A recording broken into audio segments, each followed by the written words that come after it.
नमस्कार मित्रों, मैं विनीत तिवारी शिवम ITI विक्रम पटना से पुनः आप सबका स्वागत करता हूं। इस समय हम इलेक्ट्रिसिटी के बारे में आपको पढ़ा रहे हैं। उसी में हमारा नेक्स्ट लेक्चर है कंडेंसर के बारे में हमको आज पढ़ना है कि कंडेंसर क्या होता है। हम लोग अपने घरों में पंखा उंखा में कंडेंसर यूज करते हैं, लेकिन कंडेंसर की क्या कार्य प्रणाली होती है, कंडेंसर में ज्वाइंट किस तरह से किया जाता है, किस तरह के कनेक्शंस होते हैं, उसका मात्रक क्या है, तो ये सब चीज़ें आज हम लोग पढ़ेंगे। तो चलिए हम लोग स्टार्ट करते हैं। कंडेंसर कंडेंसर का जो हिंदी अर्थ है संधारित्र इसे कहते हैं। तो हमने लिखा है कि वह युक्ति जो विद्युत को स्थिर चार्ज के रूप में एकत्रित करता है उसे हम लोग कहते हैं संधारित्र। मतलब कि ऐसी डिवाइस जो कि चार्ज को स्टोर करती है। चार्ज स्टोरिंग डिवाइस जो होता है कंडेंसर होता है। अगर आप लोग देखते होंगे अपने घरों में जो पंखा वंखा होता है, अगर वो उसका कंडेंसर पुराना हो जाता है तो जो है कि पंखा आपका जो है धीरा चलने लगता है। लेकिन वहीं पर अगर आप उसी कंडेंसर को एक नए कंडेंसर से आप रिप्लेस कर देते हैं तो उतने ही जो लाइन का वोल्टेज आ रहा था उस पर भी आपका पंखा तेज चलने लगता है। तो इससे ये स्पष्ट हो रहा है कि जो कंडेंसर होता है ना, वो क्या करता है, चार्ज को स्टोर करता है और आपको कम वोल्टेज पर भी अधिक आउटपुट देने का प्रयास करता है।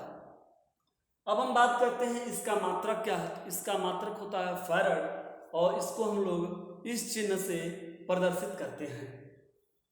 तो चूंकि कंडेंसर है तो चूंकि यहाँ पर हम लोग चार्ज और वोल्टेज की बात करते हैं, चार्ज को ना स्टोर कर रहा है तो चार्ज और वोल्टेज यानी जो चार्ज होता है वोल्टेज V के डायरेक्टली प्रोपोर्शनल होता है। तो अगर हम पर्सनलिटी का चिन्ह हटाते हैं तो कोई कांस्टेंट रखते हैं, यहाँ मैंने कांस्टेंट C रख दिया, तो यह जो हमारा C होता है ना, यही होता है संधारित्र की कैपेसिटी या संधारित्र की धारिता जिसे हम बोलते हैं।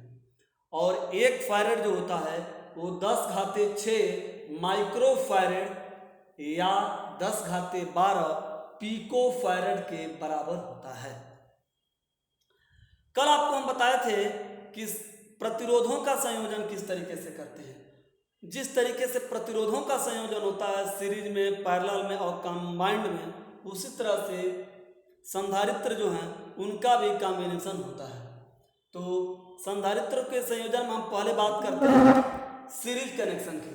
तो जो सीरीज कनेक्शन होता है आप लोग पढ़े होंगे, जब हम कल पढ़ाए थे प्रतिरोध, तो उसमें सीरीज में हम बताए थे कि धारा समान होती है, यानी जितने भी रेजिस्टेंस लगे होते हैं सभी जगह जो धारा होती है वो बिल्कुल समान होती है।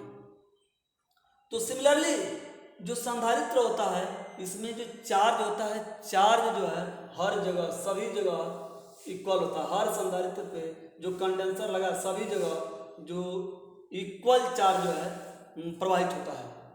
अगर मान लेते हैं एक संधारित्र हमारा यहाँ लगा है, एक ये और एक ये, हमारा कोई एक सीरीज मान लेते हैं एक सर्किट है AB, इस सर्किट AB में एक हमारा सर्किट A और B है, इसमें हमारा 3 कंडेंसर लगे हैं, C1 C2 और C3। तो चूंकि सीरीज कनेक्शन में क्या होता है, हमारा चार्ज इक्वल होता है, तो यहाँ से इक्वल चार्ज यहाँ पर भी C1 पे जो चार्ज होगा Q होगा, C2 पर भी Q होगा और C3 पर भी Q होगा। तो अब हम निकालें वोल्टेज, तो वोल्टेज क्या होगा, अगर यहाँ से निकालें V इक्वल टू क्या होगा, Q/C, V इक्वल टू होगा Q/C। यही चीज़ हमने यहाँ यूज किया। तो यहाँ पर हम V1 के स्थान पर लिखते हैं Q/C1, V2 के स्थान पर Q/C2 और V3 के स्थान पर Q/C3 लिख सकते हैं। तो चूंकि यही वोल्टेज ना हर जगह डिस्ट्रीब्यूट हुआ है तो टोटल वोल्टेज क्या होगा, V1 + V2 + V3 के इक्वल होगा। तो जो वोल्टेज V है वहाँ पर हम लोग Q/C लिख सकते हैं।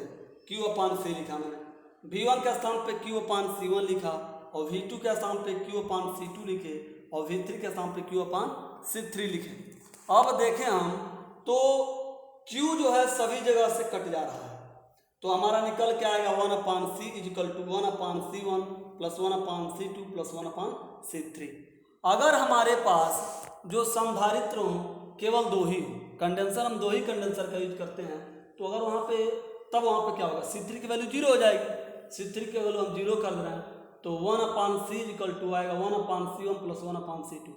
और इसको सॉल्व करेंगे तो C इक्वल टू क्या आएगा, C1 into C2/C1 plus C2। जो हमारा रिजल्टेंट कंडेंसर की जो कैपेसिटी आती है वह होता है प्रोडक्ट ऑफ जो इनकी कंडेंसर की धारिता है उनका प्रोडक्ट और बटे उनका सम का अनुपात आता है। सिमिलरली आज हम बात करेंगे आप लोगों से कि पैरेलल कनेक्शन किस तरीके से होता है। तो जो पैरेलल कनेक्शन होता है ना, अभी आप लोग हम पढ़ाए थे कल प्रतिरोध के बारे में। तो प्रतिरोध के बारे में आप लोग को हम बताए थे कि जो प्रतिरोध होता है, प्रतिरोध में हमारा